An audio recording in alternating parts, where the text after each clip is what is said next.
Welcome to Something to Wrestle With. Bruce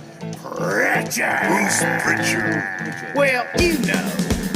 That's not a rib. She pooted. Is that a rib? No, There's no box of gimmicks. Rumor and innuendo. I don't deal in rumor and innuendo. And was he there? I was there. I don't give a shit.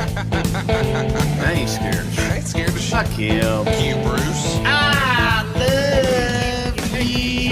Give me double cheeseburger, double cheese, double mayo, double onion, motherfucker. Bruce Pritchard. Scott Hall had come in as Razor Ramon. It was a whole brand new gimmick and a brand new character that just fit their larger-than-life cartoon character personas. So Scott Hall as Razor Ramon was somebody that Vince McMahon could sink his teeth into and really get behind, that over-the-top character.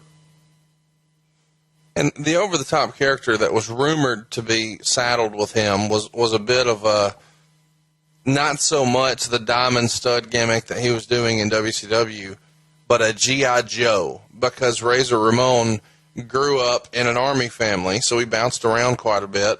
And Razor supposedly kind of shot that down and wanted to do more of the Scarface character. And, of course, in typical Vince McMahon fashion, he told Scott that he had not seen the movie, and that was kind of a shock to everyone, I'm sure, because it's one of the more iconic gangster movies of all time, and you would think that would be something Vince would be into. But for whatever reason, he hadn't seen it, and the Tony Montana character in Scarface was kind of the genesis for this whole Razor Ramon character. Is that the way you understood it? Without a doubt. It was a character that Razor used to do with Kurt Hennig, and hey, yo, Chico, and he did the Al Pacino Scarface accent. He and Kurt would go back and forth and had their little routines that they would do when they would travel in the car, and had told Vince about this. So he did the character for Vince, and of course Vince fell in love, and the rest, as they say, is history. According to the rumor and innuendo, Tito Santana gets credit for helping name him Razor Ramon. Did you hear that same story? No, I didn't. That's when I came in, it was all Vince, man, talking about Razor and the whole. You talk about Scarface and the cocaine, and you're chopping it up with a razor, and I think that's more where it came from than anything. But Tito may have. So the vignettes that are so famously associated with Razor Ramon were shot on South Beach, but some of these skits you've actually seen and you believe were shot in Connecticut, right? Yeah, a few of them were shot in Connecticut. In particular, the one in the Cuban restaurant was actually Tacos Guadalajara on Summer Street. I think it was Summer Street or Main Street in Stamford, downtown Stamford, Connecticut, with John Villagomez or whatever the hell his name was. I know his name was John. He was the waiter in it, and that was one of our favorite Mexican restaurants. But the Cuban restaurant was shot right there in Stamford, Connecticut, and a couple of them on the street were shot in downtown Stamford, in the barrio, the mean streets of Stamford, Connecticut. Which is kind of fun, because when we watched these vignettes together last year, you were pointing out landmarks and people in the shot, but for years and years, I think most of us, myself included, assumed that all of these were shot in Miami, and that was not the case. And this is an era where the vignettes were really a big deal to introduce the character. And I thought they really set a good tone, and he eventually makes his television debut on August 8th. This is during a Superstars airing, and he defeated Paul Van Dau. And fast forward a little bit, and you would see the September 14th edition of Primetime Wrestling. This is when Bruce is back with the company, and Razor is involved in his first major angle. And this is during a match where Randy Savage is defending the WWF title against Ric Flair, and Razor comes down and kicks Savage in the leg, rolls him into the ring, and then Flair ends up beating Savage and using the figure four in the process to win the world title. And I believe this is the famous match that had a little bit of controversy with Vince McMahon, Randy Savage, and Ric Flair. What can you tell us about this? This is my first night back, Hershey, Pennsylvania. They had the big match, Randy and Flair. They're going to switch the title and what have you, and Razor's going to start his program with Randy Savage and kind of move Razor off there. Vince is back at the gorilla position watching this damn thing, and he hates it. Absolutely hated the finish. He felt that Flair wasn't aggressive enough. He felt that Randy just died in the finish and didn't fight enough. And as you said, he sent Bobby Heenan out and told the guys to go out and restart the match, sent him out to restart the friggin' match, and had Razor go back out and do it, but got Randy fired up. And still, in Vince's opinion, Randy wasn't fighting back enough and felt that Randy was just dying out there. So Vince sends my happy ass out there first night back and tells me, tell Randy to fight, damn it. So I go out and I try to grab Randy and tell him to fight, and Vince said, fight back, and Randy knocks me on his ass, and I come back to the backstage area where Vince would say the biggest pop of the night was me getting knocked on my ass. But that was just backstage from all the boys and the crew. But Vince was furious. He felt that it wasn't anything on Razor. It was more on Randy and Flair. Felt that they just were kind of going through the motions and didn't give him what he wanted, and he was pretty damn livid. But they went out and redid it and got Randy to fight back a little bit. Let me ask you this. You were there. You saw the match, and the match is available on the WWE Network if you'd like to check it out. But catch me up. In your opinion, was the match that bad, or is Vince just overreacting? Is this one of those Vince-isms where he sees something we don't see? It was that bad. You didn't see the match that they redid. You saw the edited version of the the first part of the match and then the redone match.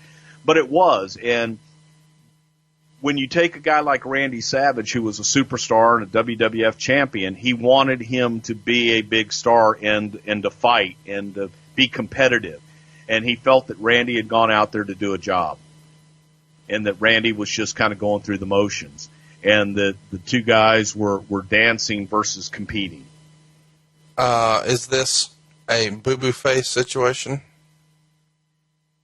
In your opinion?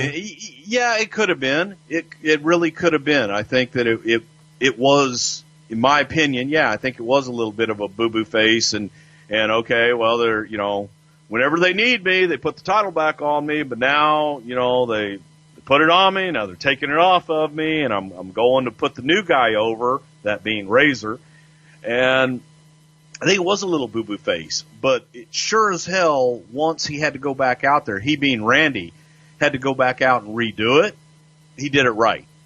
Let me ask you this. Do you think this is the beginning of McMahon starting to lose confidence in Savage's in-ring ability? Because it wouldn't be too long after this that Savage would, not be pleased just being an announcer and leave for the greener pastures of WCW. I think it may have been the first time that I recall during my time that Randy ever kind of exhibited a little bit of boo-boo face attitude and kind of woe is me and okay, well, you want me to do the job, I'll go do the job. Randy always went out, and if he was doing the job or if he was going over, he wanted to steal the show. If he was going to be the man and put in that position, he wanted to steal the show. I'm with you on that. I'm asking, do you think this is the beginning of McMahon losing confidence in him as an in-ring performer? Not what Randy felt that night, but what Vince thought. Is this, I think it was, because I think it was the first time Vince experienced it from Randy. Sure. Now, you said something a minute ago when you said, I'm going to put over the new guy. I was going to talk about how remarkable it was that, really think about the level of confidence that Vince McMahon and the WWF must have in a guy like Razor Ramon, a debuting character, for them to put him with one of the biggest stars in the history of the business, Randy Savage, as the first major program. It's quite a compliment to Razor, but you kind of indicated that maybe it wasn't exactly what Macho Man was looking for. Do you ever have a conversation with Macho Man about the way he felt about working with the new guy? Oh, yeah. definitely. Randy, in the beginning, was going to make Razor work for everything that he got. And he wasn't, happy about having to go in. He won the title, he dropped the title, won the title, and Randy felt that he was just being put out to pasture, especially at this time in his career. I was hoping for an impression there. Maybe I'll do a better job teeing it up next time. We get to Survivor Series 92, and this is where Savage and Warrior, then billed as the Ultimate Maniacs, we haven't spent a lot of time talking about them here on the show, were scheduled to take on Ric Flair and Razor Ramon. But of course, a few weeks prior to the event, Warrior winds up fired from the WWF. It feels like I say that almost every week now. So Mr. Perfect, who was Flair's executive consultant, is suddenly turned babyface and now teamed with Savage to take on Flair and Razor at the Survivor Series. We talked all about this Mr. Perfect situation in our Mr. Perfect episode, which is available in the archives. But let's talk about the decision here briefly to turn Mr. Perfect babyface, because for his entire career up to this point, Kurt had been a heel. What can you tell us about the way he felt? Because it's one of those deals where the Mr. Perfect character, even in name, is supposed to be a heel. And now he's a babyface. Were people just that confident in his ability to pull this off? Or was it simply a matter of, we need a main eventer and we don't have one? Oh, here's a guy. Let's try to make a deal. The stronger the heel, the stronger the babyface, and vice versa. Mr. Perfect was over extremely huge as a heel. And we felt that by taking a heel that strong and turning him babyface, that they would be able to fit in that babyface role. We didn't have anybody else of that top level to replace Ultimate Warrior. So we had to do something drastic. And looking around and looking at the roster at that point in time, really the best decision was when you look at it, what did you have? You needed something new. You needed something different. Perfect fit that bill. So we tried it. Ted DiBiase here is going to introduce the world to something that they weren't really ready for. I don't think anybody was. Nobody knew what to expect here. And this is our opportunity to talk about it in long form. So we're going to do it. He introduces, brought to the ring by his manager, Brother Love, Kane the Undertaker. So give us the backstory about how you signed Mark Calloway away from WCW and get him to the big show, to the WWF. I'd always been a fan of Mark Calloway from when he first broke in Dallas, Texas. And he walked the ropes. He had a very unique style, but it was reminiscent of a gentleman by the name of Don Jardine, who was the original Spoiler back in the day. A big man who could move like a cat and great worker. And I actually thought that Jardine had trained Mark. He didn't, but Mark was a big fan of Jardine's and stole a lot of his style. So I had my eye on him in Texas. He went to WCW, very young. He worked down there as Mean Mark Callis, and he was one of the Twin Towers with Dan Spivey and Sid. And it just so happened one day I get a phone call from Paul Heyman, who was managing Mark in WCW, and asked me if there was any interest. That his contract was coming up in WCW and wanted to know if there was any interest in New York. And I went to Vince, and Vince kind of looked at him and didn't see a whole lot in him. And I asked him, can we please meet him? There's something special about this guy from the way, and I didn't know him from Adam. I spoke to him on the phone a couple times, and it was one of those things that you just saw something in somebody that he had it. Begged him to meet with Vince, and they were set to, Mark was set to come to New York, meet with Vince the day after a WCW pay-per-view. And Mark had worked with Lex Luger. And Taker had dislocated his hip. But he worked the match because he knew that Vince was watching and wanted to have a great match. The match sucked. I'm not going to say it was, all Lex's fault, but also, Taker had a dislocated hip. Vince called me. I was was in the pool in Randy Savage's house. And Vince told me he wasn't interested in meeting with him. So he's just another big red-headed basketball player. Now let's run through this. The match you're talking about is Great American Bash 1990. Is that right? Could be. It was in Baltimore. It was July of 1990 is when that match you're talking about. Yeah, that's about right. Yeah. Okay. Okay. So he was supposed to meet with you guys shortly thereafter? He was supposed to meet with Vince the day after. July 8th, 1990. Okay. So I was in Florida, and like I said, I was in the pool, and took the call. And I had to call Mark at the Ramada Inn or whatever the hell it was, Hojo's, the Ramada Inn there in Atlanta where everybody stayed, and told him we were going to have to postpone the meeting. I did not tell him that, we were canceling the meeting. I said we're going to postpone it. And when I got back, how did he talked to Vince. Okay, he understood. Yeah. I just told him, Vince was busy and we're going to have to postpone it, not going to be able to do it. And I got back and begged. And they being WCW, had an event at the Meadowlands, I think, in the Northeast. And I said, look, he's going to be up here anyway. We're not buying him a ticket. Just meet him.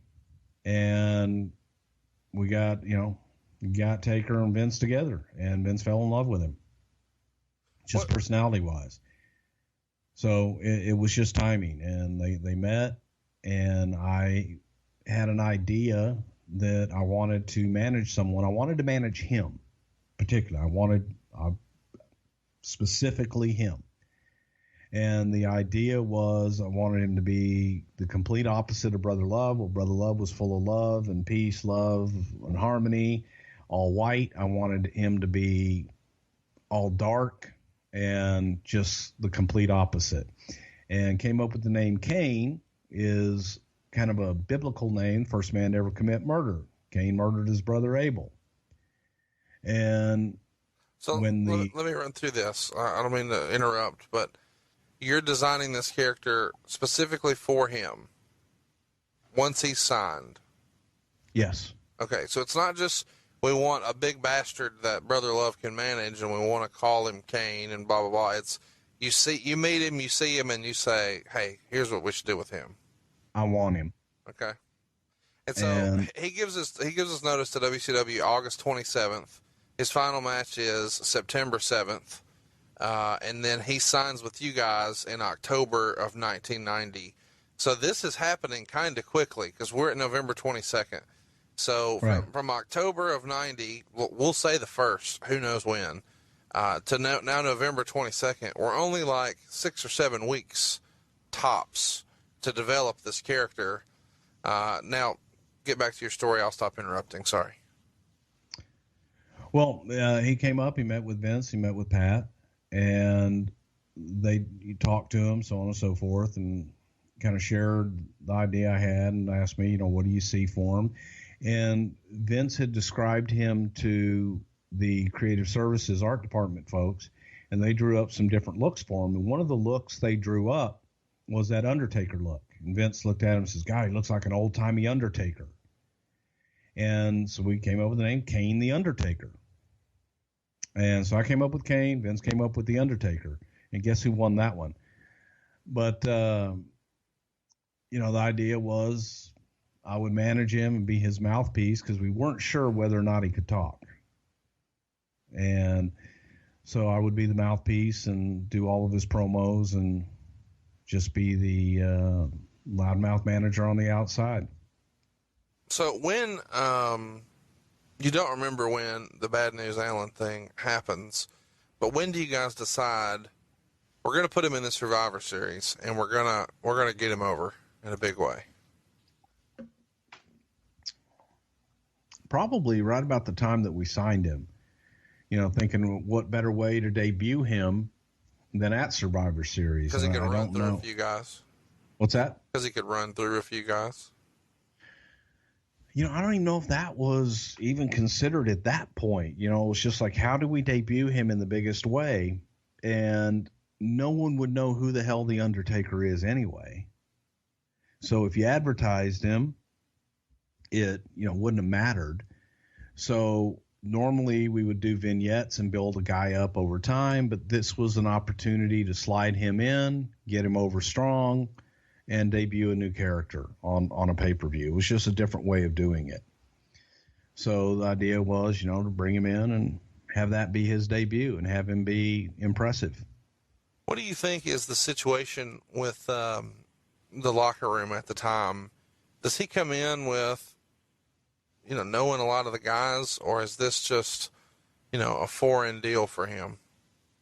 No, he knew a lot of the guys. He knew a lot of the guys from WCW. For example, he had known Dusty. He knew Hawk and Animal.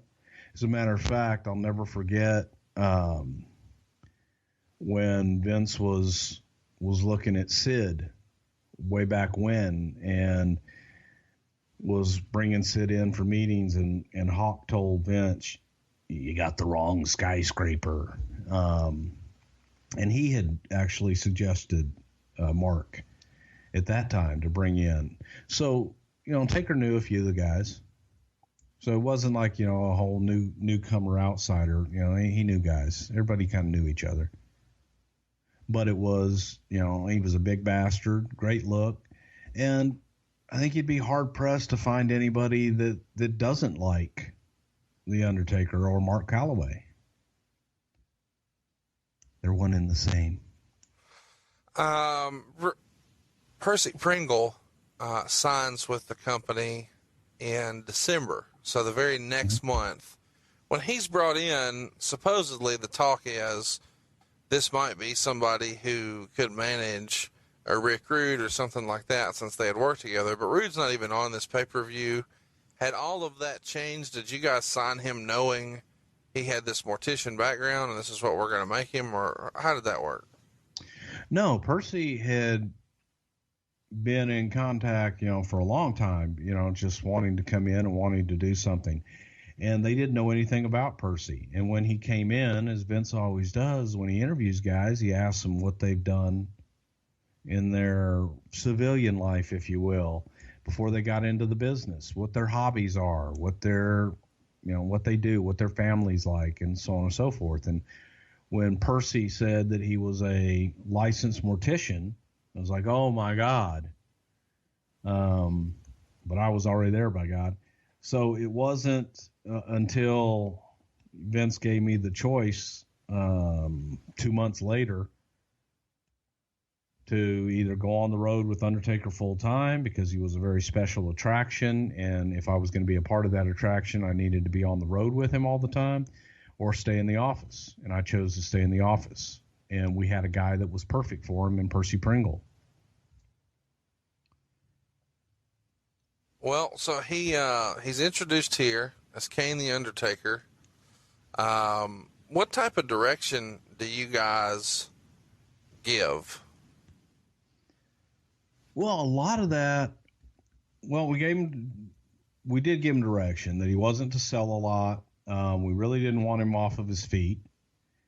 And that's tough when you're in there with all top guys. But the sit up and the snap look and all that stuff, a lot of that was Taker's.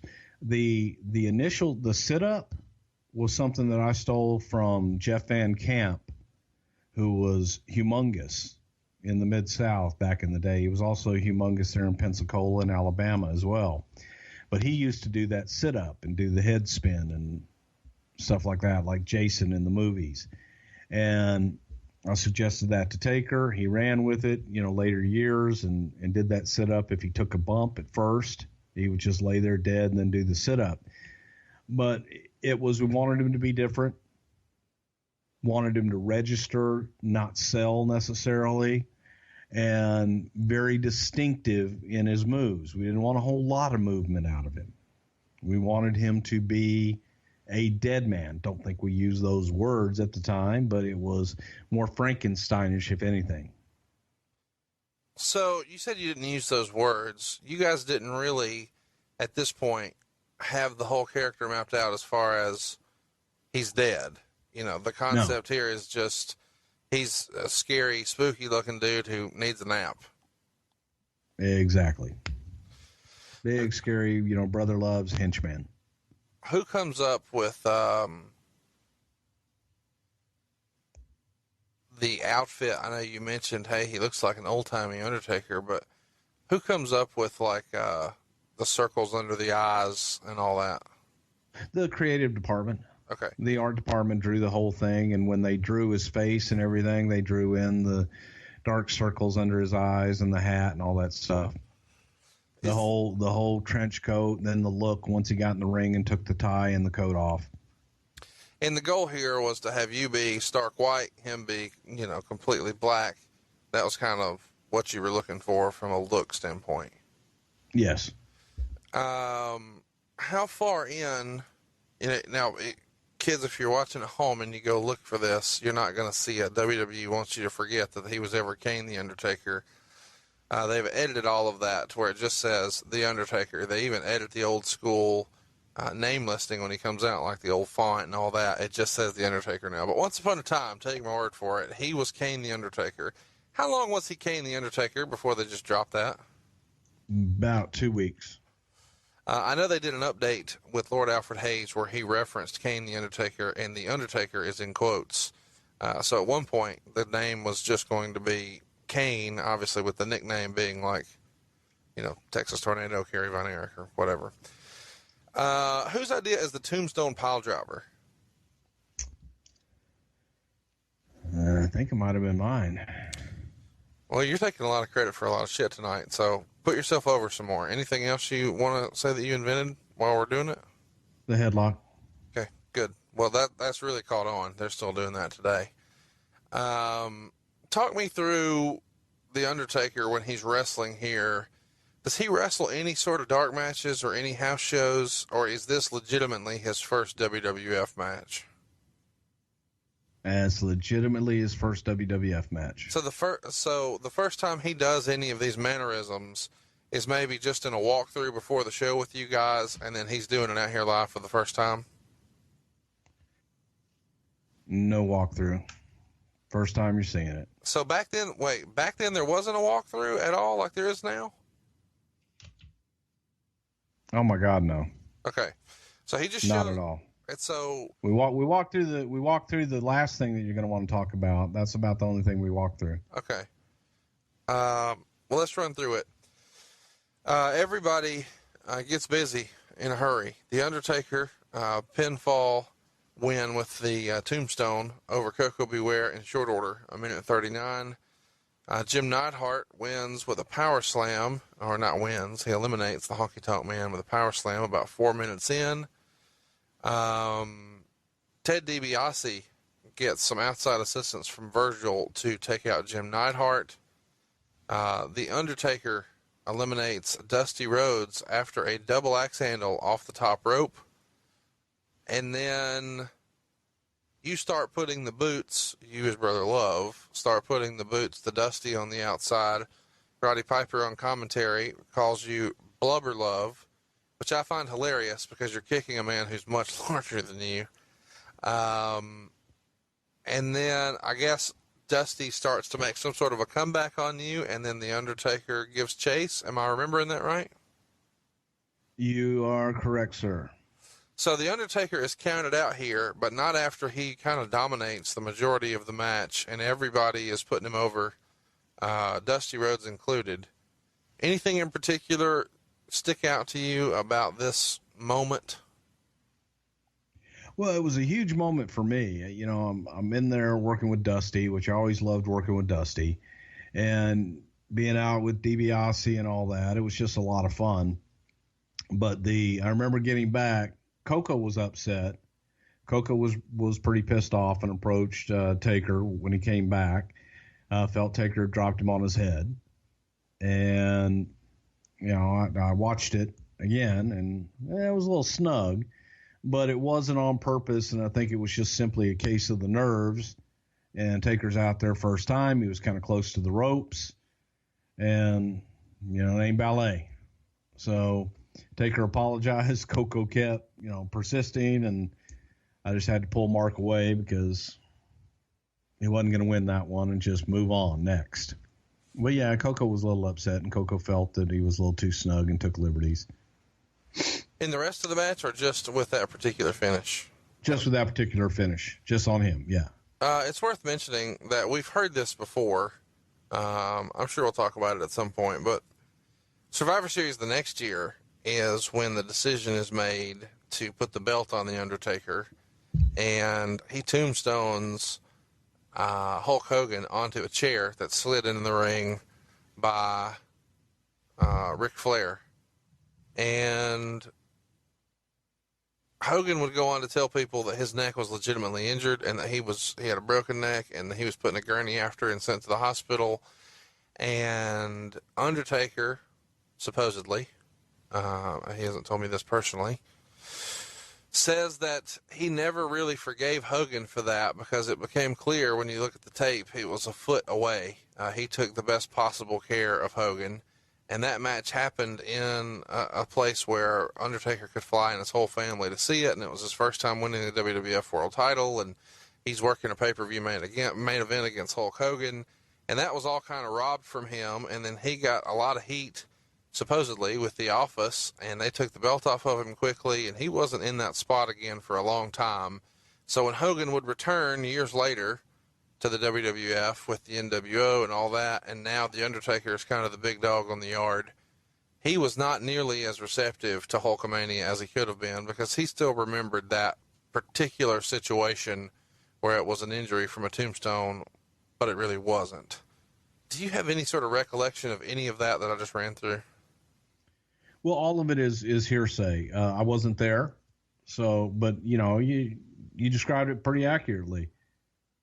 But there was never a time when they put the title on him. The Tuesday in Texas was all had been laid out and was experimental deal and right. The whole controversy and all that stuff. So that wasn't oh my God, on Thursday night we need to take the title off of him and have a pay-per-view on Tuesday. The town was booked. It came across that way urgently on television because it was written that way. But it was, that's, pretty accurate as far as what I've heard. But Coco Beware had a more legitimate beef here than Hulk Hogan did. Yeah. And Coco was up, in his face when he got back too. Well, kind of, I know what you mean. He was up in his chest for sure. He was fired up. At least his belly button. Let's finish the rest of that match. Well, Vince is not into blood and guts here. He's trying to expand national. That won't translate. He's trying to market younger. He's trying to target, kids and cartoons and lunch boxes and action figures, et cetera, et cetera. And that's why we're all listening to this show right now, because it worked. So he's going to have to change the sheep herders. And the new idea is, let's call them the bushwhackers. And of course, they're going to develop a more comedic style, and they're going to involve licking each other, their opponents, fans. And they're also going to have a very distinctive march to the ring. And the vignettes begin to run about 6 weeks out. Mean Gene is on a safari and eventually comes across the bushwhackers out in the wild. A lot to unpack here. This is December of '88 when they debut. They're in the middle of their most aggressive national expansion. Of course, on the other station, Ted Turner has just bought Jim Crockett Promotions. So now Vince is battling with a billionaire. And I think they actually make their debut the day after Christmas in '88 against the Bolsheviks. Talk to me about the name change first. How and why did we land on the name Bushwhacker? God, I don't know if that was something Creative Services had, or if that's just something that came out of Vince's mouth one day. But, I think by the time that they got to me and let's do vignettes. As they had the name and everything else, and we're really, really high on Luke and Butch and the Bushwhackers. And just explained this whole concept. I remember seeing Luke and Butch in the office when they had their initial meeting, and they were just high as a kite, positive and happy, and just like, oh my God, this ought to be a hell of a ride. So the next thing I know is, okay, now we need to do these fish out of water vignettes with these guys to introduce them and make them lovable characters. And we went to work, in the first one that was just talking about how friendly everybody in the United States is. They run into a guy on the street asking him for directions, and he gives them directions, and they both go in the opposite direction and then come back and talk about how great America is. And here's a trivia, is that the guy that was in that first vignette giving them directions, I was actually shot right in front of 1055 Summer Street, which was our first office. And the guy was the first ever official HR person that had ever been hired by the company, Alan Frost. And then we went to town from there, man, and just did crazy shit. But I told you there's going to be the throwback to the first night that I met him. And that was, we went to the Silver Star Diner and rented a banquet room in there. And I told Vince the story about them ordering the menu.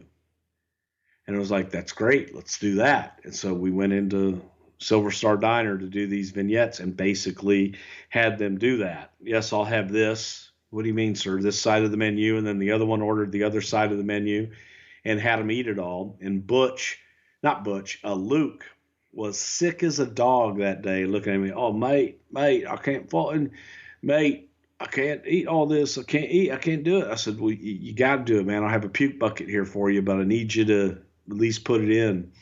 And like a trooper, he went and he ate every bit of it, and got sicker afterwards. It all came up eventually. But I just loved working with those guys because they were just so fucking easy to work with. You would give them a concept. The licking shit, that was shit they came up with on their own. Just being unorthodox. And Vince was like, it'd be great if you guys could have a march to the ring type thing. And they would take it and they would run with it and they would make it work. Whatever you gave them, they would make it work. There we go. I like that little break there. So the whole, the arm thing, any idea where that came from? Their march? Yeah. It was a little bit of what it came from them. They did it, and they kind of came up with it. You would give them, here's the difference between what the Bushwhackers did and sometimes what a talent that thinks too much will do. Is you would say, hey guys, get out there with this. We need a march. We need you to do something that people can do with you and participate with you. And the Bushwhackers would take it as far out as they possibly could, which was exactly where we wanted them to go. And you only had to bring them back a little bit, not push them forward. A lot of times talent will just, do it a little bit or do it half-assed because they're afraid of making a fool out of themselves. Once you learn you can make a fool out of yourself and have fun with it, then everything else is easy after that. But the Bushwhackers went out. They went out over the top. They were an over-the-top attraction anyway. So all of that shit, those were things that, here's what we'd like you to do. Here's a suggestion. We need you to do this. And they would take it and run. And that is what made them so damn successful. I still have, I'm looking in there where the hell it is. I don't know where it is right now, but there was we did a shoot in a lingerie shop, a sexy lingerie shop in Stanford. I think it's still there, where they went in and were looking for, bustier, trying on bras and shit like that. And in the shop, there was an I love you pillow, silk pillow, says I love you on it. And they took it down and go, oh, hey, brother, Brother Love, hey, mate. And I still have that pillow from that shoot that they slobbered all over, so I couldn't, I had to buy it.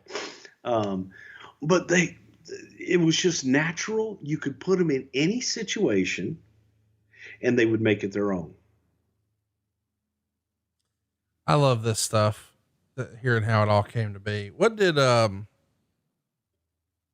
Vince think of these vignettes when he sees them? Is this when he sees how they are with Mean Gene and what you've put together? Does he think, hey man, we're on track. This is exactly what I was hoping for. Or did he think, God damn it, Bruce, this is the best shit you've ever done. I'm going to fire you and then hire you back 2 more times. That's the way I remember it. I don't know. No, he liked him. He liked him. Talk to us about the whole licking bit. It just, they did it to each other. And if you go back and you watch the sheep herder stuff, they kind of did, where they rubbed each other's heads and shit like that anyway. Yeah. They just made it fun instead of gross. So they started licking each other. They started rubbing each other's heads and shit like that. And it became, okay, who can goof on the other more and have fun with it? And people loved to rub their heads. They loved, they'd go up and have people rub their heads and, oh, hey, oh. I mean, it was great throughout the thing. And I'll tell you the one, and this goes back to the first time at the Denny's when I first met him on the first night, where I became infatuated with the way that they would say, "Oh, you fucking douchebag." Just the way they said it. I embraced the fucking douchebag just because the way they said it. Everybody for about the next 6 months became a fucking douchebag. What happened when you guys decided to strap the Rocket to the Ultimate Warrior? It's interesting. You say we guys decided to strap the Rocket to the Ultimate Warrior. When the Ultimate Warrior first came in, he had been wrestling in Dallas. He had broken in the Memphis territory, started out in California, went to Memphis, then came to Mid-South, and left Mid-South unceremoniously running from Bill Watts' baseball bat one night. But I don't know that story. Smarten me up on that. What's that story? Well, it was during a time the Blade Runners were there, which was Rock and Sting, and obviously we know what the career of Sting became. And there was a time Bill Watts had come back. It was like the Stampede Again or the Last Stampede Again, something like that. But Bill had a baseball bat he used to use and a cattle prod, and last time that we saw a guy by the name of, I think his name was David Strawn. He was Korchenko, and then shortly after that, it was Rock, Blade Runner Rock. It was Jim Hellwig, and they just had enough of Bill and left the territory and didn't come back. But Hellwig went on to wrestle as a Dingo Warrior in World Class Championship Wrestling, and he did okay there. Gary Hart took a liking to him, and Gary helped Hellwig along the way. And he, actually experienced some mid-card status there and did okay at the time. But Hellwig was looking for something else and came up to the WWF at the time. And obviously, Vince was enamored by the physique of the Ultimate Warrior because he was built like a Greek god. He was a huge guy. And I'll tell you a funny story about Warrior. He had come in, he'd done some dark matches and was working what we called C-Towns. And the C-Towns were, you ran an A-Town, which would, for argument's sake, be in New York. You'd run a B-Town, let's call that maybe Cincinnati, Ohio. And then you ran your C-Towns, which were Huntsville, Alabama, things like that. No, Huntsville would probably be a B-Town, but yeah, it could be a C-Town sometimes. But it was your smaller venues. Right. It was 5, 6, 7, 8,000 seat joints. Yeah, or even smaller than that sometimes. But it was an opportunity to get guys work, and at the time we were hot, so it's just the WWF brand in and of itself drew. But we put Warrior on those, and he was traveling around. So a funny story, at the very first Survivor Series in Richland, it was in Ohio. It was a suburb of Cleveland. And we're there, it's Thanksgiving Day, and there's a huge catering layout. And we had turkey and sauerkraut. Why we had sauerkraut? Well, I know why we had sauerkraut, because the gentleman that ordered the catering was German and always had sauerkraut for his Thanksgiving. So we had turkey and all this stuff. But the Warrior, Hellwig, is going through the line and loading his plate up. I mean, mashed potatoes and dressing and just tons and tons and tons of turkey and sweet potatoes. Had like 2 or 3 pieces of pie. And Hulk is watching this and seeing Hellwig go through the line and says, well, that big bastard can do it. I can do it. And Hulk loads up his plate, and after Hulk finishes, he's all blowed up and stuffed to the gills, and then he's like, brother, how the hell can you eat that much? He says, and then go out and work. He says, oh, I'm not working. Hulk had loaded himself up thinking, I can do that, and Hellwig wasn't working. But anyway, so Hellwig came in and worked the Sea Towns, got a little of experience behind him, and when we were ready to debut him on TV, the dilemma came up as to what the hell do you call him? And Vince didn't know what the hell a dingo warrior was. Right. Not sure what a dingo was at the time. What month did he come in? I have no idea. Online leads us to believe he came in summer of '87, which would have been right after you got there, right? Yeah, he did come right after I got there. Yes, as a matter of fact. And he came in and, like I said, worked the Sea Towns. But when it was time to put him on TV, Vince, who had these big production meetings prior to TV, is like, okay, we got this kid coming in, and he wrestled down south as the Dingo Warrior. You guys have all seen him. And they had used the name the Dingo Warrior in the towns when Warrior worked in house shows. But Vince was like, I need a new name for him. Right. I don't like Dingo Warrior. I don't know what the hell that means. I don't know what the hell that is. Let's come up with a name for him. Was there any thought given at the time that Kerry Von Erich was using the modern-day Warrior and that the Road Warriors were on top? I mean, how many Warriors do we need? The exact 2 examples that were brought up in the meeting. And that was the argument not to use Warrior. Because of, they got an Ultimate Warrior, and you got the Road Warriors, and I believe it was Jack Lanza who made the comment that, well, this guy could still be a warrior. He could be the Ultimate Warrior. Wow. And Vince liked that, so he was dubbed the Ultimate Warrior. And I believe Vince's comment was along the lines of, well, if it worked for those guys, then it'll work for this kid, and he'll be the Ultimate Warrior. And he was born. I like it. So not too long after he debuts, he starts to get, lots of jobber matches and is on television.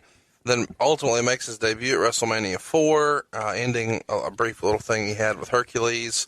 Obviously really focusing on the body stuff. He does some early stuff with Bobby Heenan and the Weasel suit.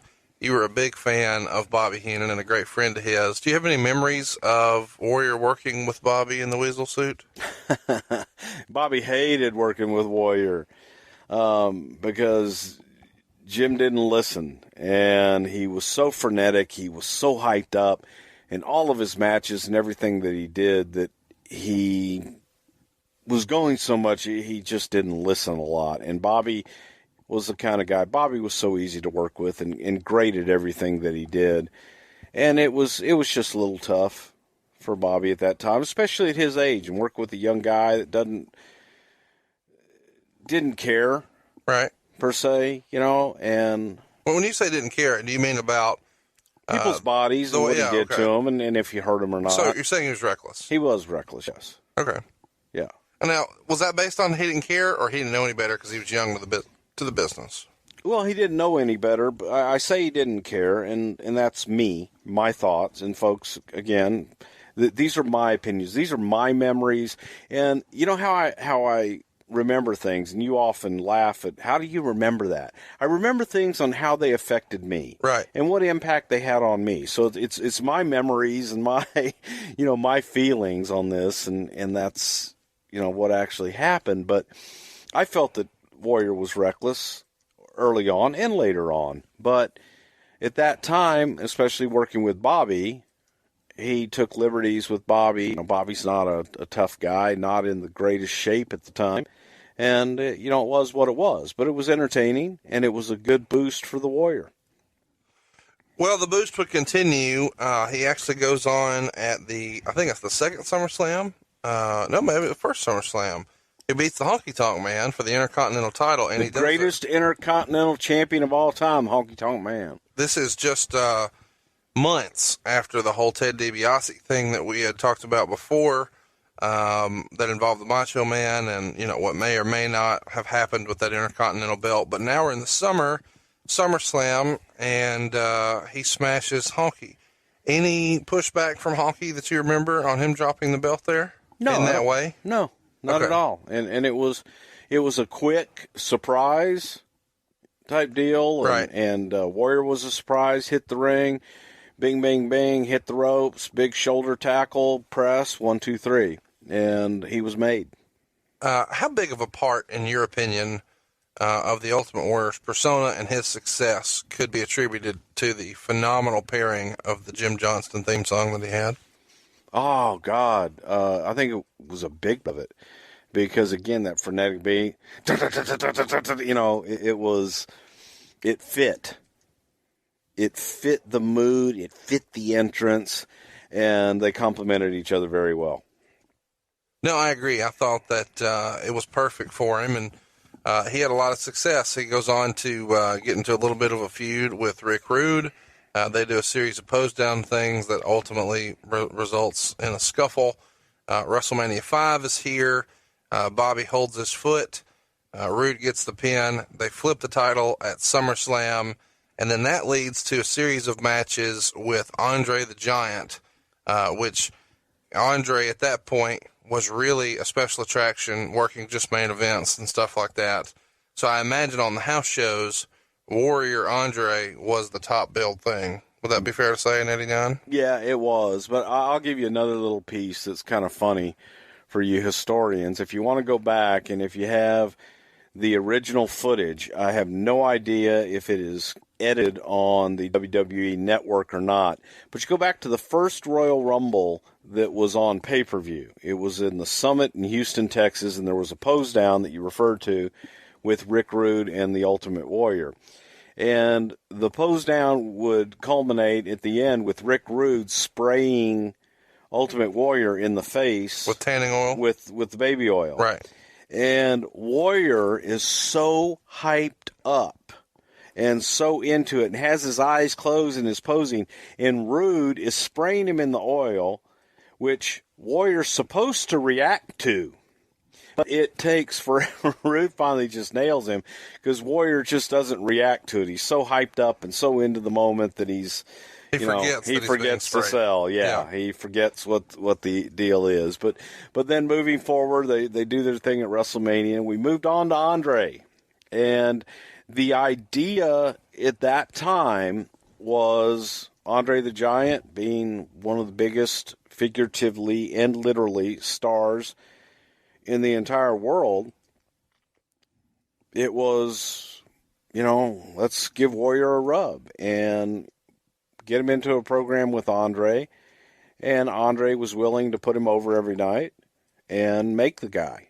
So in hindsight being 2020, it wasn't the best idea the way that it went about it because the matches lasted about 30 seconds. It was kind of reminiscent of the Honky Tonk Man where Andre would be in the ring, Warrior would come out with his entrance, ropes, give Andre a big tackle and a big splash, 1, 2, 3, and go around the ring with his music and be gone.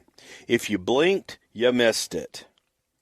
Cornette has said that Dutch Mantell, who a lot of fans today probably remember as Zeb Coulter, had Glenn Jacobs down in Puerto Rico, and he called Cornette back when Cornette was running Smoky Mountain and asked Jim if he would book Glenn. So Glenn goes to Smoky Mountain. Cornette names him Unabomb, and he starts teaming with Eddie Gilbert and Al Snow there in Smoky Mountain, and they win the tag titles as the Dynamic Duo, not dudes.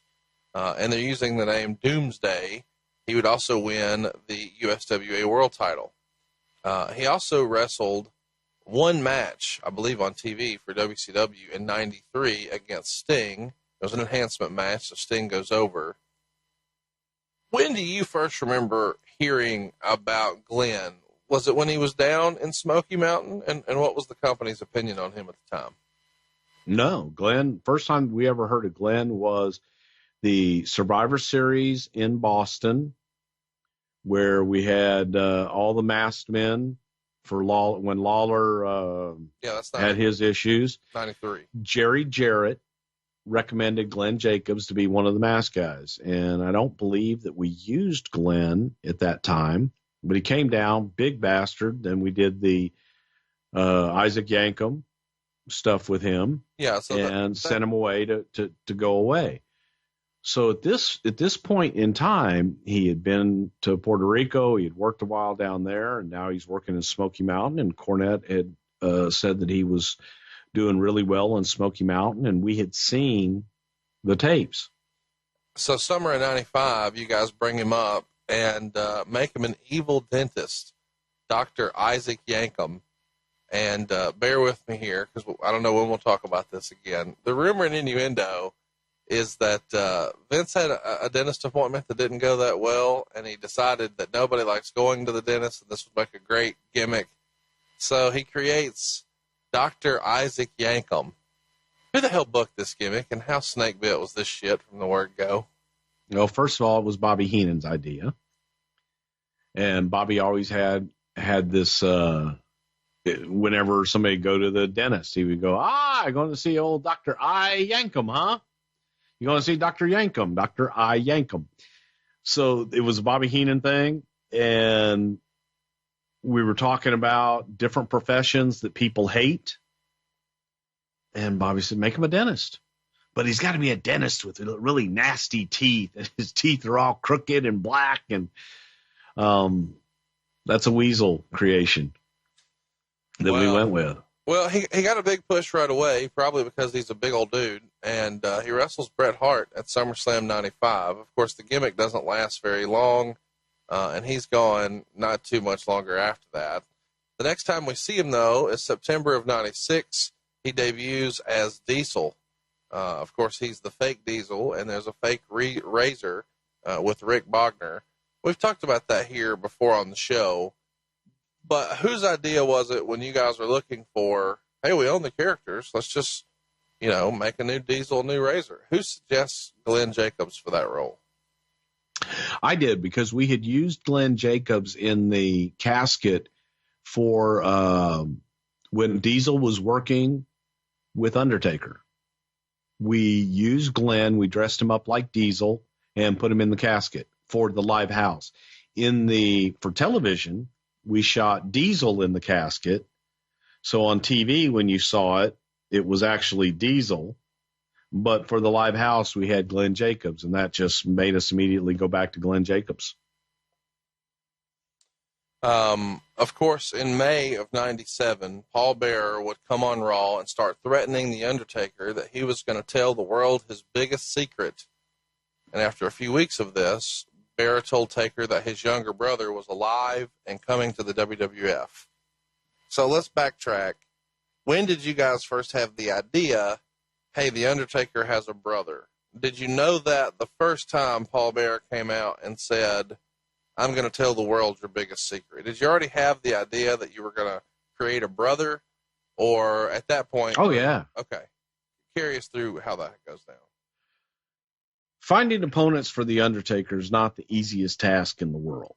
So you have to either create other Undertakers. You have to sometimes create opponents for him. He's a unique character, and it's tough to make someone believably competitive with The Undertaker. So is we were looking for different talent and different people to come in and who's going to work with who. And you're trying to lay out your year, your next 6 months. And you go, God, he's beating everybody. This is not a credible opponent. That's not a credible opponent. We need to create something for him. And I just started freestyling. There you go. You like that? Mm-hmm. And I said, what if The Undertaker had a brother? And as I'm going through this whole thing, and I'm literally just thinking out loud, what if The Undertaker had a brother that he thought was dead,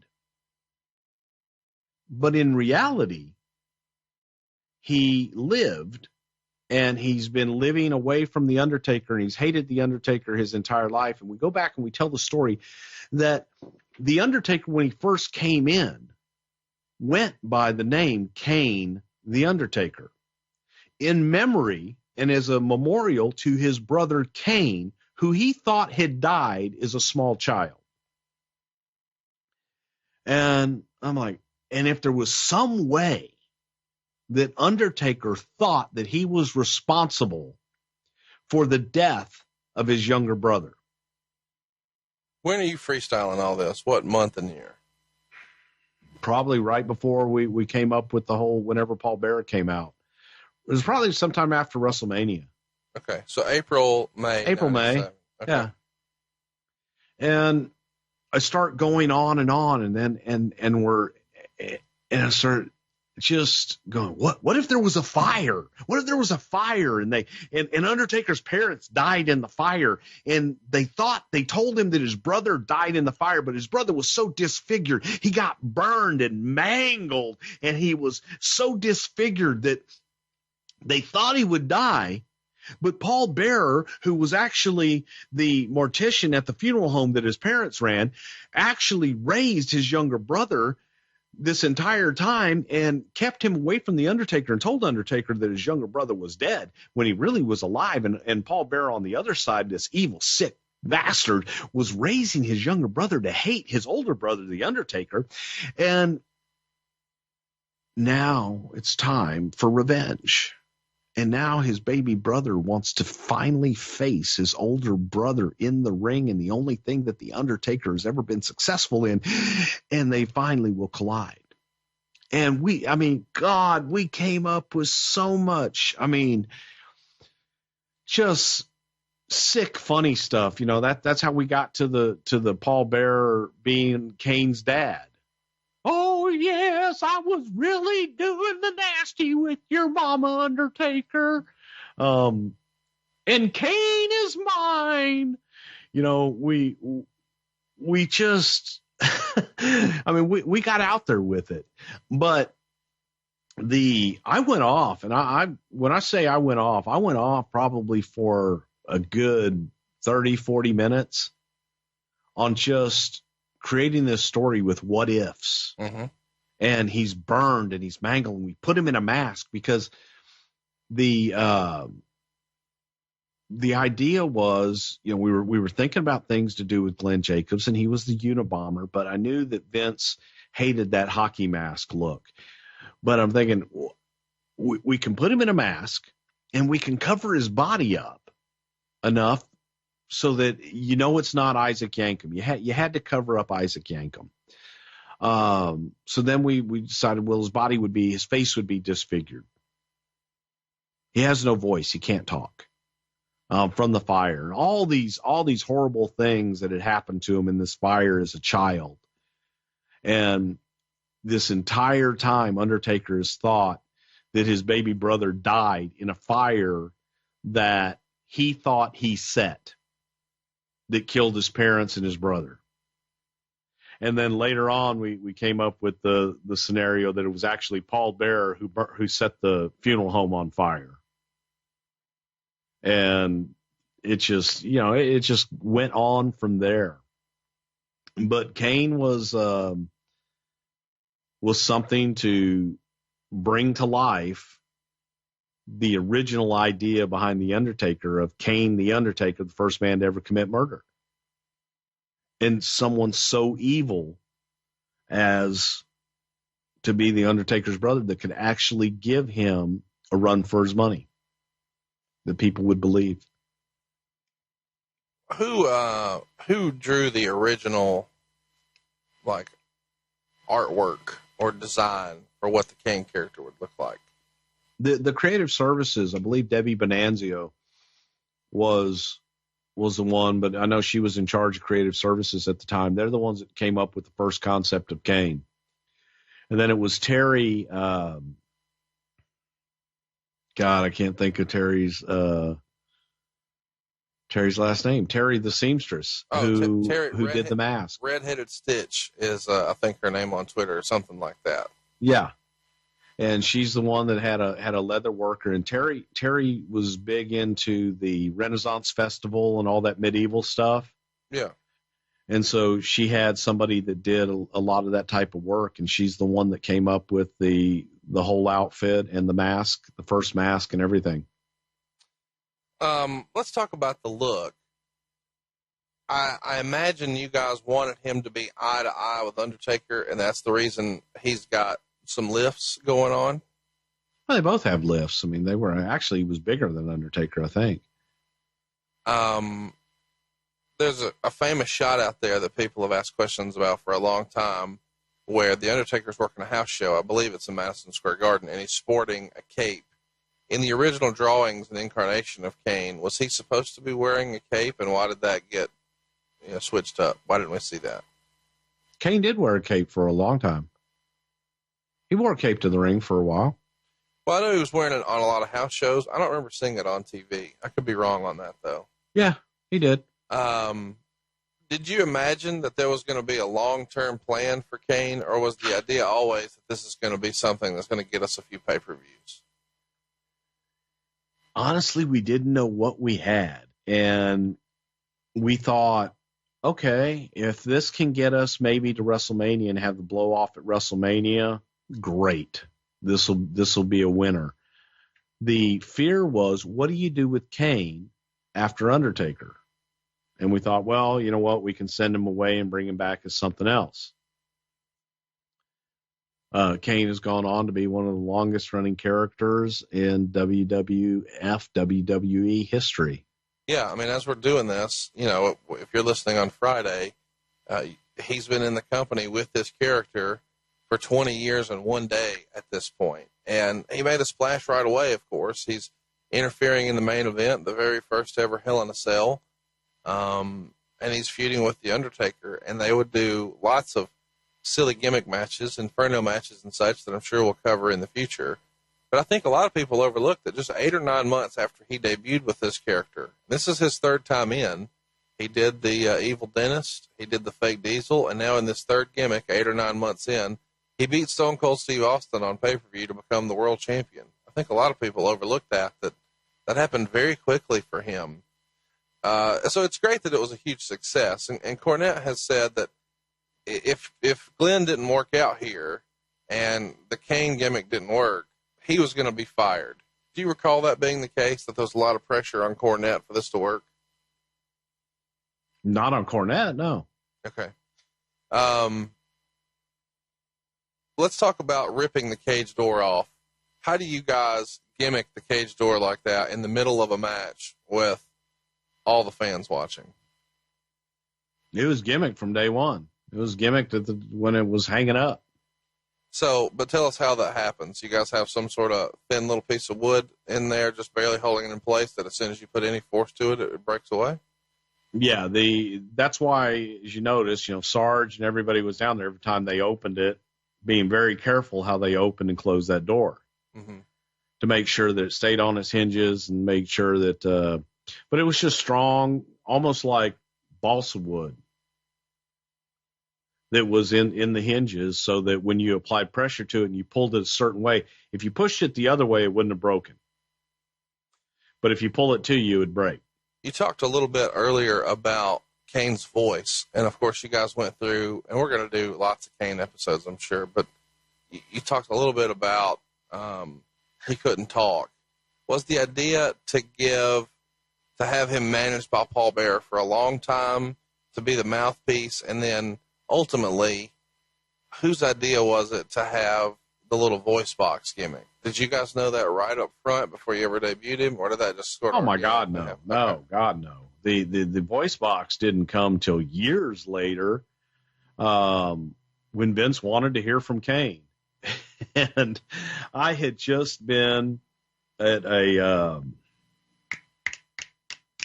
my God, I'm blank. A polling. I was voting, and there was a gentleman there who had the voice box, and I couldn't understand anything that he said. Don't ask me why. And I said, what if he had a voice box? Is it one of those gimmicks that he holds to his throat, like the people with throat cancer have? I said, there was just this guy out there. And I said, once I tuned into him and I could, get into it, you can understand what they're saying. And I love it, but that didn't come for years. Right. You've told us too one-dimensional. We got to hear from him. Let's talk about the mask, because Kane's had several versions of this mask over the years.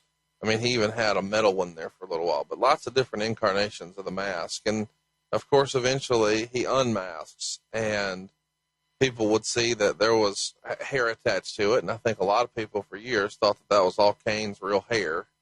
And at different times, there was more of his hair there than at other times. But chat me up about the different masks. When did you guys first see the mask? How many incarnations did you go through before Vince said, that's it? What do you recall about that? We probably saw the first mask sometime in September or what have you. We liked them, but the mask just naturally evolved as he would get new ones and they would start to wear, and with the sweat and the smell would get to be kind of brutal, and he would just change up the design a little bit. But that was something that Glenn started to do. And as time went on, they just, changed up. There was never hair in the masks, ever, until that one night in the garden. That was always all Glenn's hair. At different points, Kane wore like contacts and stuff too. Yep. Was that the plan from the very beginning, or when do you remember that becoming a thing? Well, it was only one eye, right? Because the one eye was damaged in the fire. Can't make this shit up. I love that you said it so matter of factly, like, yeah, you dumbass. I mean, it was only the one eye. I mean, yeah, the one that was damaged in the fire. Damn it. Yeah. Oh, when did you guys first see the mask and give the green light on? Okay, this is what we want. We're in October. Well, we saw the drawings, and we went through several of the different drawings, and just picked that one. We liked the red and black because it looked very demonic, and it just represented, red. It was evil, red and black. It looked evil, and went with it. So we probably had the whole outfit. We probably had everything for him in September before that pay-per-view. I'm sure we're going to cover, the first years of Kane very soon. Anything else you want to mention here before we move along from Kane? Because, what a debut. And I don't know that everybody listening knows this, but you have a couple of twin children, one boy, one girl. Your boy's name is? Kane. I mean, Kane is one of your proudest creations in the history of the wrestling business. Is that fair to say? Without a doubt. And I still go back to, I wish Undertaker would have kept the name Kane, but I think it's cool the way that it evolved and the way that we finally got it out there, and that it still lives on as one of the longest WWF characters in its history. And as a matter of fact, my son's first baby pictures have the mask, wearing the mask. Can you tweet out some pictures of whatever you have of your family and Kane, or the early mask? Because I know you have an old Kane mask laying around the house somewhere, right? Yes, I have the original sitting over there on my shelf. Well, we asked you to tweet something out last week, and you didn't. Can you do it this time, you think? Maybe. We should mention that the July 19th Monday Night Raw, Meltzer would say, featured one of the best matches on WWF television, perhaps ever, with Shawn Michaels and Marty Jannetty working what he called a 4 3/4 match. How good were Michaels and Jannetty together? It's a shame we never saw that on a big stage like WrestleMania. I know that was originally in the cards at 9, and then, we had to call an audible. We've covered that before, but Shawn and Marty had just unreal matches together, did they not? Yeah, they were, good Lord, they were tag team partners forever. They knew each other inside and out, and both tremendous workers. Great chemistry, made for great matches. Kevin Nash's WWF debut in the ring happens on July 27th, 1993 at a TV taping, but it's a dark match where Razor Ramon and Marty Jannetty team up to face Diesel and Shawn.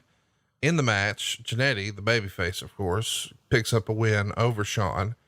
His Madison Square Garden debut, where he would headline, believe it or not, with Shawn Michaels and Bam Bam Bigelow against Marty Jannetty, Tatanka, and Mr. Perfect in an elimination match. Diesel would pin Jannetty for the first elimination before it came down to him and Mr. Perfect when Diesel punches him in the back of the head to pin him. Really process what we're talking about here, guys. This is his first time being in Madison Square Garden. He's fresh off of being Vinny Vegas in like Montgomery, Alabama television tapings. Now he's in New York City at Madison Square Garden working on top, and he's pinning Mr. Perfect in the main event. This is fucking unbelievable. This is the definition, as I think, the old saying goes, of, hey man, we're going to strap the rocket to him, right?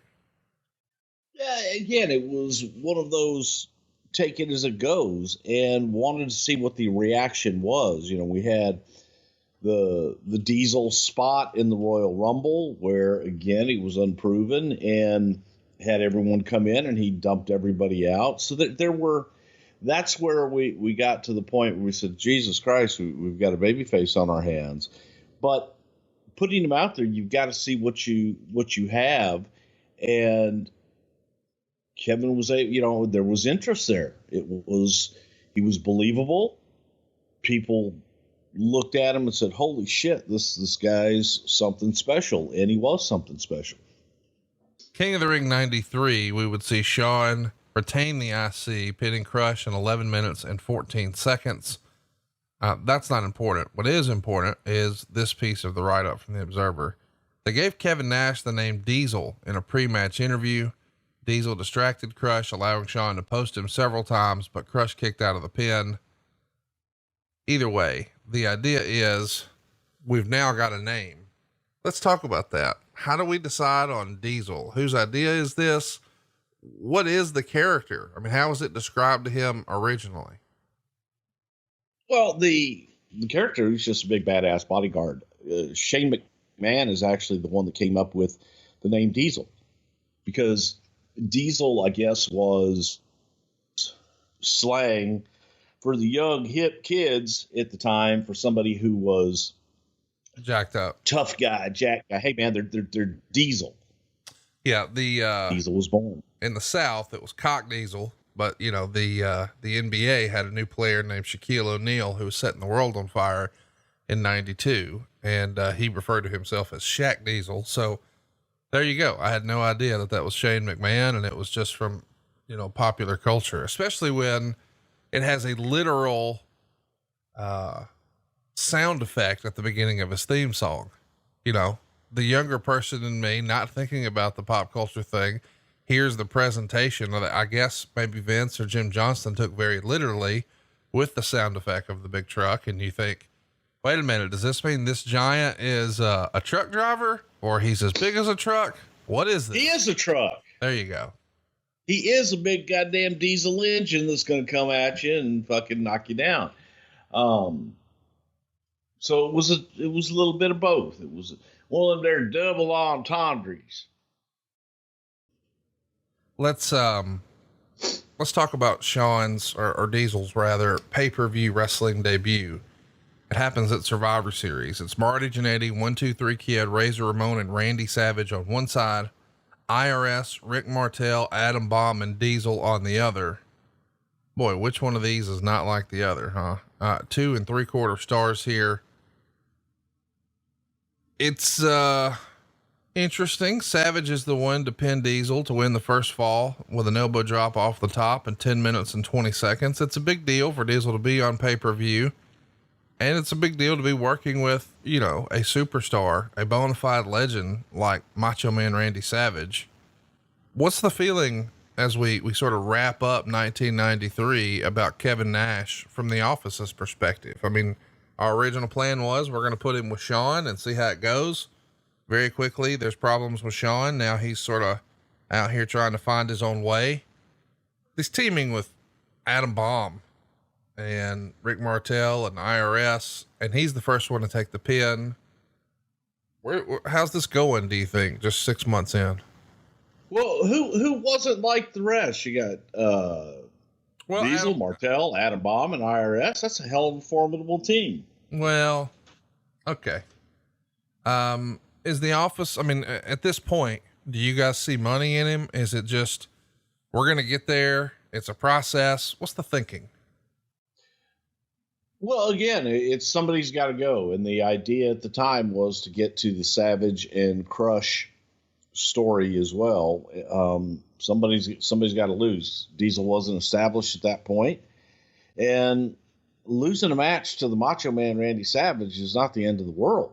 Oh, no, I'm not saying that. I'm just wondering, since we've had to sort of alter our plans because of Shawn Michaels, where does that leave the Office thinking about him? I mean, for instance, when we do like the year-end awards in the Wrestling Observer, worst wrestler of the year award, Diesel gets honorable mention.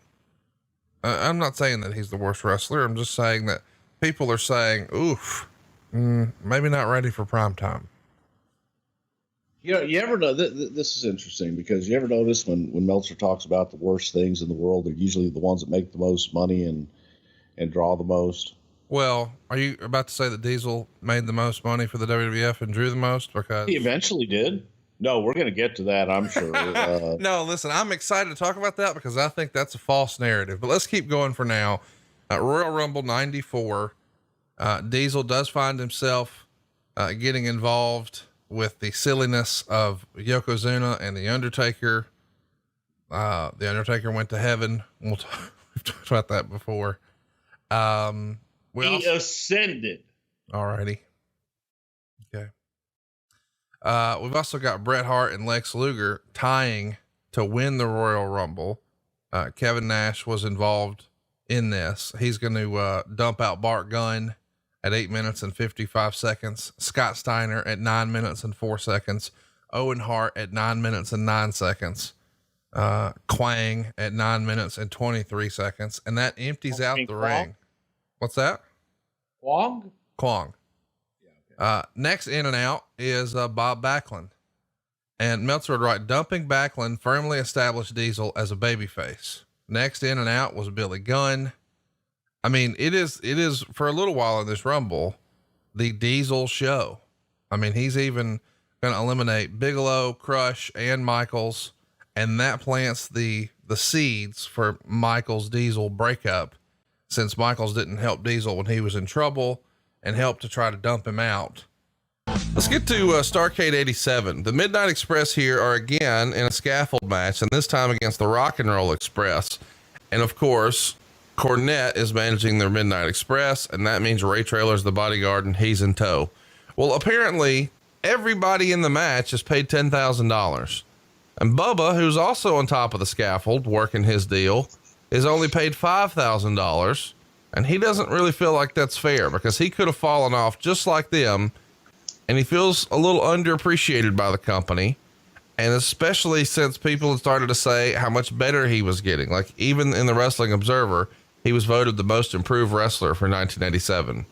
Sooner or later, he starts to have a And we always based our payoffs on what the Wrestling Observer said too. Well, I'm just saying he had certainly moved up. I mean, you could not look at him at the end of 87 and not say, boy, this guy has not improved at all. It was quite the opposite. And this is a guy who started with a lot of, sort of raw ability just based on his ability to take that suplex from Tully Blanchard. Anyway, he feels underappreciated, and that leads to talks opening up with the WWF. How did you hear that those conversations began? Who called who? What do you remember? The story I remember at the time was that Bubba had reached out to Pat Patterson, and I think he reached out through Terry Garvin initially, and got to Pat, and they brought him up, wanted to talk to him and see him in person. Came up to the office, and that's where, the love affair began, because they just fell in love with him. Was so easy to talk to. He's funny, and they looked at him and they loved that story of being the prison guard in Cobb County, Georgia. So he made contact. Bubba's the one that made contact and reached out, and the rest, as they say, once he got in front of Vince, was history. So I guess we should talk about, there was an episode of Saturday Night's Main Event in 1985 where Hogan and Andre were wrestling King Kong Bundy and Big John Studd. And during the match, when Hulk tagged Andre, Vince called him the Big Bossman. So that name had sort of been floating around in one variation or another for a little while. Why did it fit Ray Traylor? Because when Vince looked at Ray Traylor and he loved the idea of the prison guard and the fact that the guys in prison referred to Ray Traylor as the Big Boss Man, because he was the Big Boss Man. He was the one that let him out. He was the one that put him back in. And Vince loved that name. Now, the boss was Andre the Giant. Backstage, everyone referred to Andre as Boss. Ooh, Boss. And that was out of respect. But the fact that these guys had referred to Boss Man as the Big Boss Man, Vince loved that reference, and frankly didn't really go over all that well with Andre. But Andre wasn't full time at the time, and it was Vince kind of explained it away, and Boss Man was nice enough to be able to win Andre over a little bit. But there was a little nervousness there too, because Boss Man's a big guy. I'm boss. So Vince was infatuated with that and loved it. So, hypothetically, the idea was always to be an evil prison guard. I mean, at this time, I feel like I know the answer, but I just want to sort of have you sort of pitch everybody here. The idea is to have him as a heel rather than as a face. And that almost feels like automatic because of the climate in the company at the time. Would I be fair in saying that? Well, he was going to be coming in as a heel because he was a big, mean, nasty monster that would be a formidable foe for Hulk Hogan. We were a heel factory. So looking at him and looking at the size and everything else and the way that he can bump around, it's like, oh my God, Boss Man and Hogan, that's a perfect match. I just think that's sort of automatic at the time. You guys were looking for giants. Before he gets an opportunity there to take on Hogan and make his debut, he does a tour in Japan in April of '88. And then he comes in and signs with the company officially, making his debut on June 1st at a television taping in San Francisco. And his gimmick here is, after he would, beat an enhancement guy up, then he'd handcuff him to the rope and then beat him with the nightstick. Where does that idea actually come from, man? That's pretty brilliant. The idea came from a scene that Hogan had seen on the news of a bunch of people, and the cops had handcuffed them to like railings, the same kind of security railings to hold them there. And the people were fighting the cops, and the cops were just beating them with nightsticks where they were helpless. And that was the vision. That was the vision that they see. But the very first time, the Boss Man was ever on TV was the third time that I had ever done, was the third time that I had appeared on TV, and we brought him out to introduce him on the Brother Love show, which you had basically Slick running the show there, because it was my third time. It was Boss Man's first time, and Slick being able to introduce the Big Boss Man, baby. And Ray was just nervous as shit, and he's looking at me, hoping I'm going to carry him through it. And I'm sitting there thinking, I got 5 of these to do tonight, and I'm in the weeds. But it was actually easy, and it was one of the best ones I ever did. And we actually had people coming over the railing for a promo. think about that. Going back into 1988 and going out, two guys they'd only seen that night for the very first time. And we had them coming over the railings trying to get at Bossman. Why anybody in their right mind would ever want to do that, I don't know, but they did. Hey, so let me ask here, and I know this may seem like a silly question, so I can't wait for you to answer. Why was Slick the guy? Don't get me wrong, I love the pairing, and by the way, that was an underrated Slick impression that you did there. But it feels like, Bobby Heenan was sort of on a mission to end Hulkamania. Why was Bobby Heenan not a better fit for the Big Boss Man character than Slick? I think it was just Bobby had a lot of guys already, thought that Slick would complement him well, and they felt that Slick would also kind of help him with his promos as well, help Bossman with his promos and bring him along a little bit. Just a different presentation. He actually gets to work the Milwaukee County Stadium show on July 31st, WrestleFest 88, where he beats Scott Casey.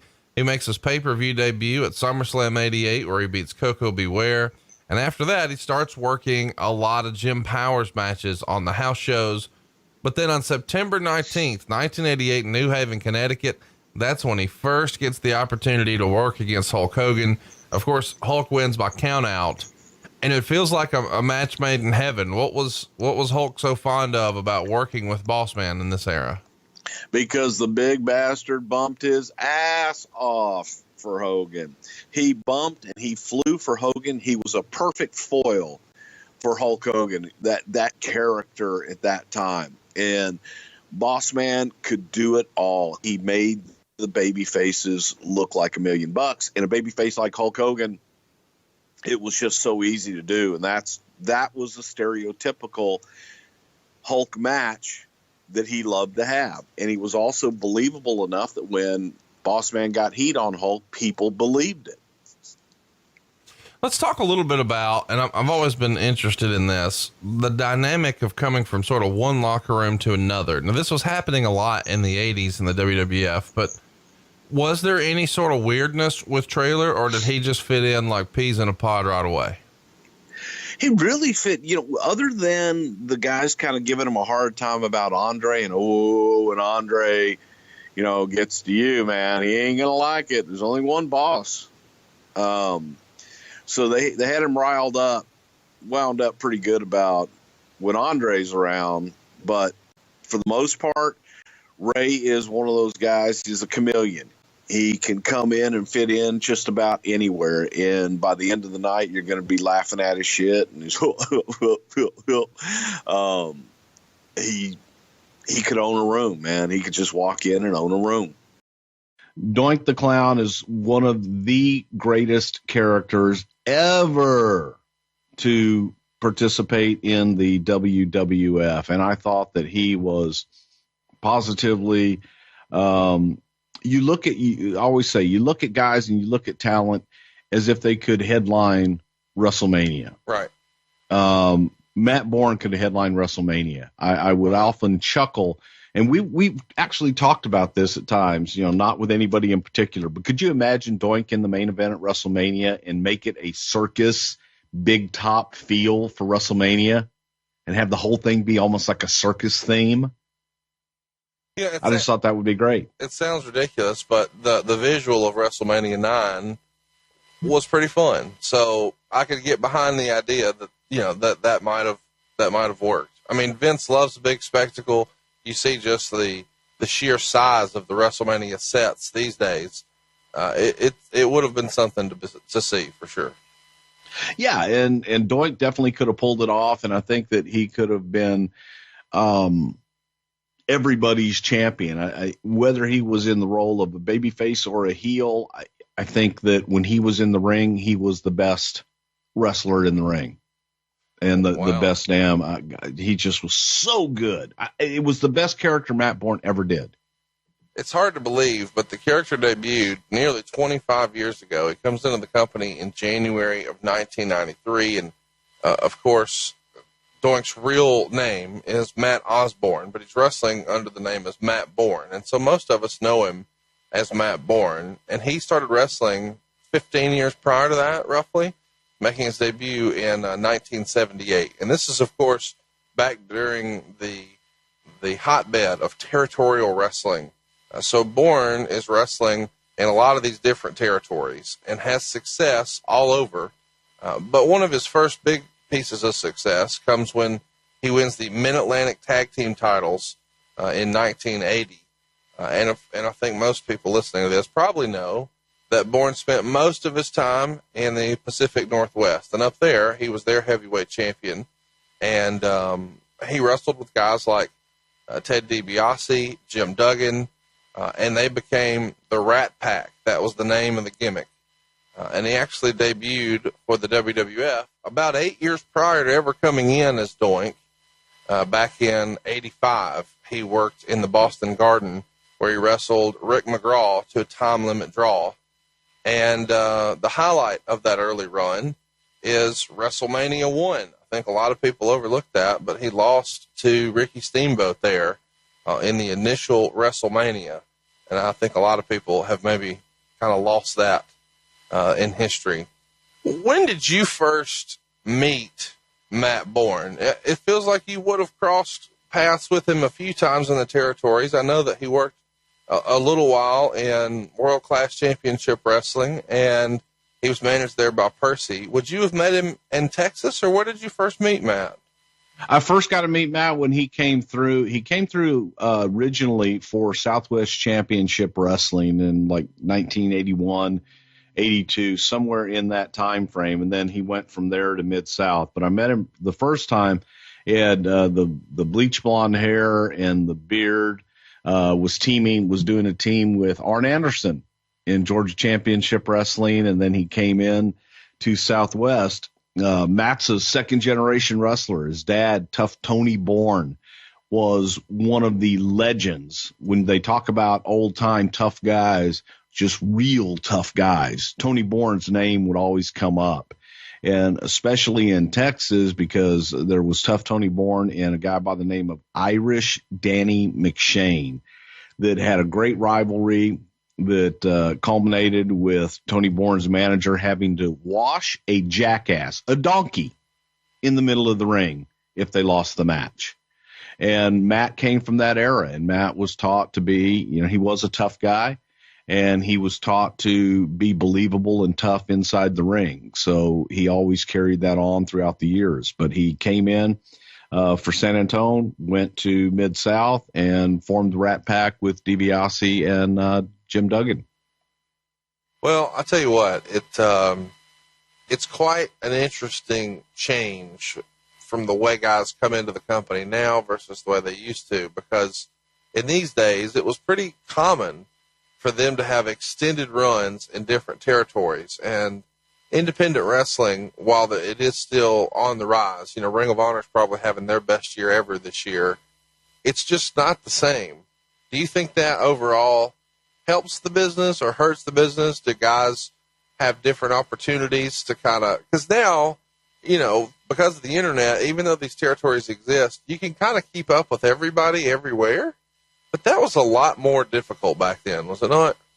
Yeah, you didn't have the internet. You didn't have the kind of television distribution that they have now. You didn't have access to the information. For the most part, the only way you would get your information, if you could get them, were the magazines that were on the newsstands. Right. The aftermath. So that's how you kept in contact with what was going on elsewhere. It's just interesting to me because it feels like guys could get lots of different chances. He could be with Percy in World Class, and he could be at WrestleMania with Ricky Steamboat, and he could be with DiBiase and Duggan and the Pacific Northwest, but he could tag with Buzz Sawyer in the Mid-Atlantic territory, and never shall these two paths ever meet, so he could be different characters or different incarnations and kind of reinvent himself, and that's a little more challenging these days. So he got to take chances early on. We mentioned Buzz Sawyer there briefly. We haven't spent a lot of time talking about Buzz on this show before, but there's rumor and innuendo out there that The Undertaker didn't have the best experience with Buzz Sawyer. Have you heard that before? I heard that they had a match, and I want to say it was in Dallas maybe, where Buzz took some liberties with a very young and very green Punisher Mark Calloway, and that the Undertaker didn't appreciate it too much. Well, the word I got was that Buzz apparently ripped him off for training, and so maybe Mark Calloway had paid a bunch of loot, and then Buzz just skipped town on him or something like that. Buzz had that reputation. Yeah. I don't know if that's true or not. I do know that on TV at one point, at a very young age, that there wasn't a lot of love lost there. So we talked about World Class. Bourne had quite a run in World Class. He won the Texas Heavyweight title. He would do pretty much everything there. He won the USWA Tag Team titles twice, both times with Jeff Jarrett. What a small world it is. He would win the USWA Texas Heavyweight belt by defeating Kerry Von Erich, and he even had some matches and some tag matches with and against the Dingo Warrior, who would go on to become the Ultimate Warrior. But then he gets his call up to the big time, I guess. In 1991, he joins WCW, where he wrestles as Big Josh. How would you describe the Big Josh gimmick, Bruce? Is a goofy lumberjack. Yeah. I think that they were trying to create their own version of Hacksaw Jim Duggan. I don't know what the hell they were trying to create. There were so many different incarnations of lumberjack characters through the years, and they were trying to create Big Josh, big friendly Josh from the Pacific Northwest, probably because Matt came from Oregon, and everybody knows that there's nothing but guys in flannel shirts and capri pants, capri jeans in Oregon walking around cutting down trees. But hey, I got my fair share of crappy gimmicks. So Josh would wrestle in jean shorts and a flannel shirt. He's coming into the ring carrying an axe handle. So he's doing some sort of a lumberjack, outdoorsman, mountain man type of gimmick. And he has, I guess, moderate success there. He wins the United States Tag Team titles with Ron Simmons and the six-man tag team titles with Dustin Rhodes and the Z-Man. But he leaves in WCW in 1992. And on September 21st, he would debut for the World Wrestling Federation as himself in Manitoba, Canada, defeating Bill Jordan. So do you recall how, I know you weren't there for all of this run, but were you there when these conversations first start coming up about, hey, we should bring Matt Bourne in? Well, okay, and just to clear some things up, because I know someone had posted this on Twitter. Well, the time frame doesn't work out for Mike Hegstrand to be the one to come up with Doink the Clown and blah, blah, blah, blah, blah. Folks, sometimes people come up with ideas year, 2 years before they ever actually come to fruition. And you can always draw back on them and go, hey, remember so-and-so said this, or remember this, and it actually finally comes to fruition. It isn't something where we're going to make him a clown and automatically the clown circus thing just starts shooting out clown gimmicks. The Mike Hegstrand, looking at Matt Bourne, saw him as Krusty the Clown from The Simpsons. Matt had been sitting there and he had a cigarette dangling out of his mouth. The picture was just perfect, and had his boots halfway unlaced and was sitting in a chair. Matt kind of had a belly, and Matt could be a miserable prick. So after the match, he's all sweaty. He's kind of balding a little bit. His hair's all hanging down in his face, and he's got the cigarette dangling out. And Mike Hegstrand just looks at him and goes, "Doink the Clown." And that was all that I could ever see going forward of Matt Bourne. He was, or not Doink the Clown, Krusty the Clown. All I could see when I looked at Matt was Krusty the Clown. So when Big Josh had his run, he was done. He was looking for something. We brought him in as Matt Bourne. And I remember, and Vince had remembered the whole Krusty the Clown thing. Vince didn't know who the hell Krusty the Clown was. Well, I know a lot of our listeners may not know that either. It feels weird to say since that's been such a popular show for so long, but explain who Krusty the Clown is. Krusty the Clown is the clown on the Simpsons animated show on Fox. And Krusty has a show. He's a crazy clown. He's, always smoking and drinking and kind of a miserable clown.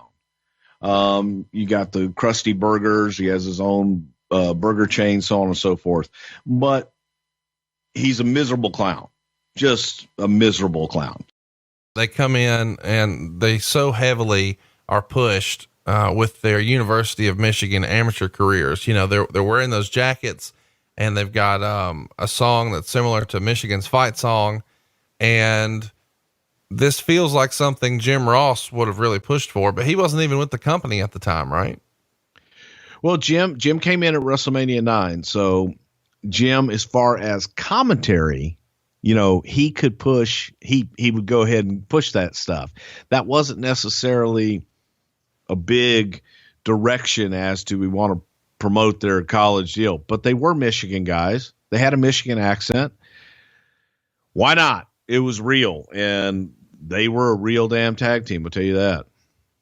The theme music, of course, we talked about Jim Johnston to start. What's the thinking behind the music that you guys put with them?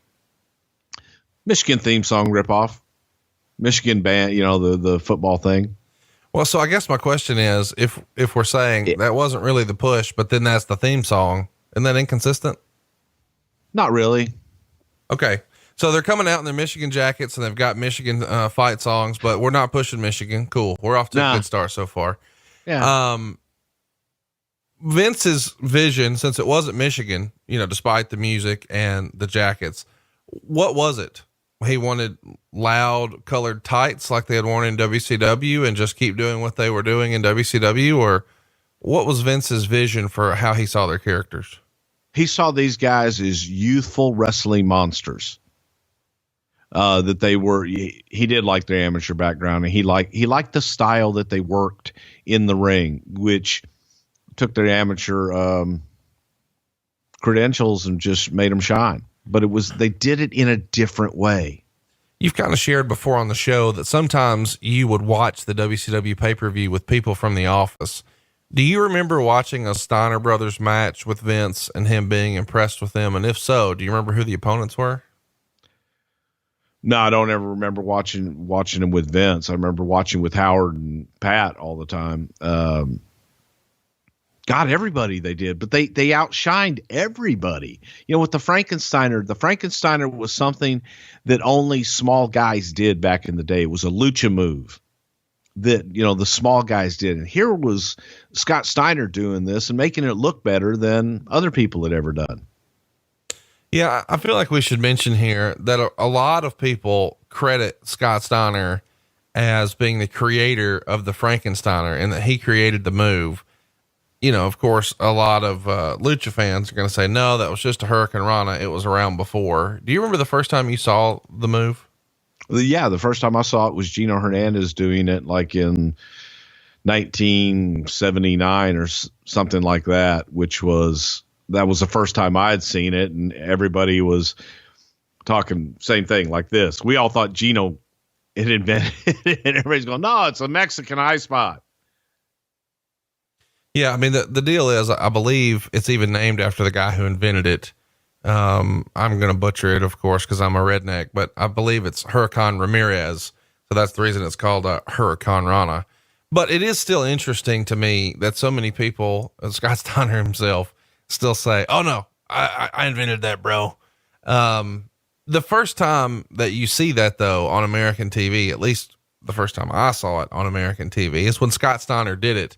And I think people sort of overlook what a big move that was.